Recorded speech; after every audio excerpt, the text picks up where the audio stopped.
अस्सलाम वालेकुम जी।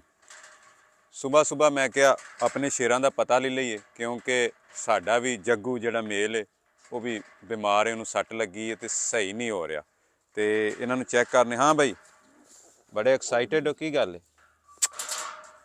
ਹਲੋ, ਚੁੱਕੋ ਜੀ, ਤਾਂ ਬਾਹਰ ਆਉਂਦੇ ਆ ਜਾ। ਹਾਂ ਹਾਂ, ਤੰਗ ਨਹੀਂ ਕਰਨਾ, ਤੰਗ ਨਹੀਂ ਕਰ। ਹਾਂ ਹਾਂ ਹਾਂ, ਕੀ ਹੋਇਆ? ਓ ਹੋ, ਆ ਜਾ ਆ ਜਾ। ਉਹ ਇਹ ਦੇਖਿਆ ਨਾ, ਇਹ ਡਿੱਗ ਜਾਂਦਾ, ਮੈਨੂੰ ਨਹੀਂ ਕੁਝ ਕਹਿਣਾ। ਹਾਂ,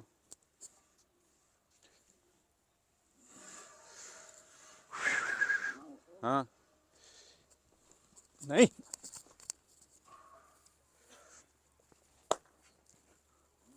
ਜ਼ਬਰਦਸਤ। ਇਹ ਮਿੱਟੀ 'ਚ ਬਹਿਣ ਦੀ ਕੋਸ਼ਿਸ਼ ਕਰ ਰਹੇ ਨੇ, ਕਿਉਂਕਿ ਅੰਦਰ ਨਾ ਅਸਾਂ ਫਰਸ਼ ਲਾਇਆ ਹੋਇਆ, ਤੇ ਨੰਬਰ 2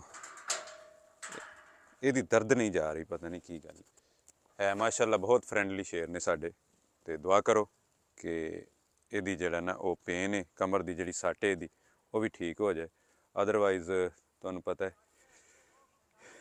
ਕਿ ਬੜਾ ਮਸਲਾ ਹੁੰਦਾ ਹੈ, ਅਗਰ ਕਿਉਂਕਿ ਇੰਨੇ ਸ਼ੌਕ ਦੇ ਨਾਲ ਰੱਖੇ ਹੁੰਦੇ ਨੇ, ਇਹਨਾਂ ਨੂੰ ਪ੍ਰੋਬਲਮ ਹੋਵੇ ਤੇ ਬਹੁਤ ਇਨਸਾਨ ਨੂੰ ਦੁੱਖ ਹੁੰਦਾ ਹੈ।